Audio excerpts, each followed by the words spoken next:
It all began under the starry mantle of a night when a donkey named Coco was grazing, while its keeper slept in a nearby hut. Suddenly, a creak broke the night's silence. Coco, always vigilant, perked up its ears, and from some shadows emerged an individual with a sinister look. Before Coco could alert its keeper, a muzzle was put on it by that dark figure. Thus, the noble donkey was cruelly torn from its home.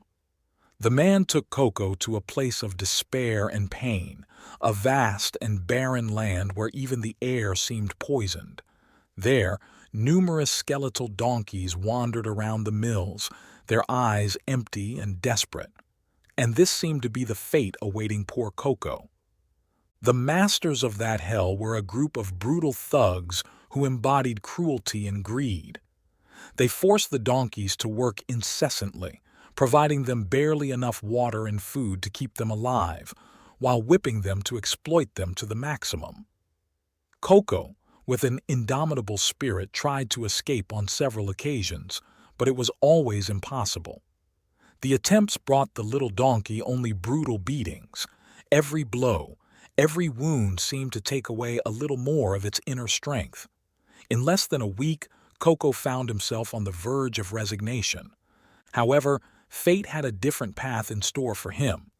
One day, when the gates of the estate opened and jammed, leaving the entrance open waiting to be repaired, the donkey had slimmed down so much in just a few days that the chains that held it had loosened. Before it lay an opportunity that probably would never come again.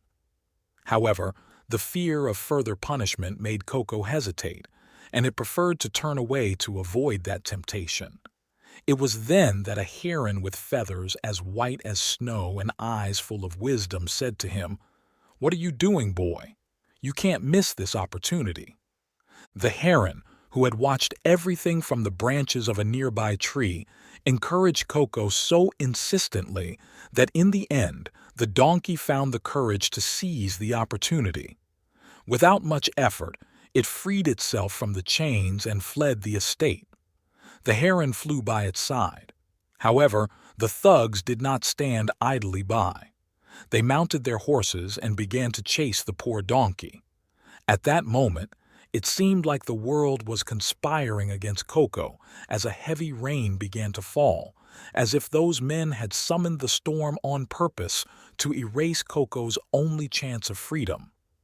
The deluge turned the ground into a sticky swamp, preventing the donkey from seeing beyond its nose. This made it stumble against logs and stones. Coco, already weakened by malnutrition and exhaustion, struggled to stay on its feet, but those thugs were relentless. With tears of despair, it did nothing but cry and repeat, "I can't do it." Its inclination to surrender and its despair grew with each step. However, it wasn't alone. The heron had flown beyond the dark clouds to escape the storm, but it hadn't abandoned Coco. Its voice, almost drowned out by the noise of the rain, encouraged it. "Keep going, Coco. Don't give up. Please, keep going." Its voice was a beacon of hope amidst the storm, and the only thing that prevented the donkey from completely surrendering. Finally, when the thugs seemed on the verge of capturing it, the rain suddenly stopped, and Coco could see clearly. The brave little donkey immediately realized that the settlement of its true owner was about 300 meters away. Thus, inspired by that glimmer of hope, it gathered its last strength and ran towards that safe place. The men, seeing the settlement, withdrew, leaving Coco finally free. Coco's owner ran out of his hut and hugged it in tears. The heron descended from the sky and approached Coco. The donkey gave her a grateful look and then asked her, "Why did you have so much faith in me? If it hadn't been for you, I would have given up, and only God knows what would have become of me." The heron replied calmly, "The reason is that when you're in the middle of the storm, things don't always appear as they seem. Never forget this, Coco." The donkey listened attentively and was able to grasp the true meaning of those words. "From the sky above the dark clouds where I flew, I could see that you were running towards the end of the storm and towards shelter. That's why I asked you not to stop, because I could see what you couldn't, and I knew that soon you would be safe, even if in the middle of the storm you couldn't see it," the heron explained further. Thus, Coco realized that even in the darkest moments, hope can be found if you keep going. It learned that misfortunes can only capture you if you stop looking ahead, and that, no matter how difficult the storm, sooner or later it will end. You just have to follow that light that invites you not to give in to the darkness. If you're currently in the midst of a storm, please listen to us and don't give up. Keep going. You can make it. A better life awaits you. Free yourself from the chains of fear, criticism, and worries about what others think or what you'll become. The only chain that can truly stop you is your mind.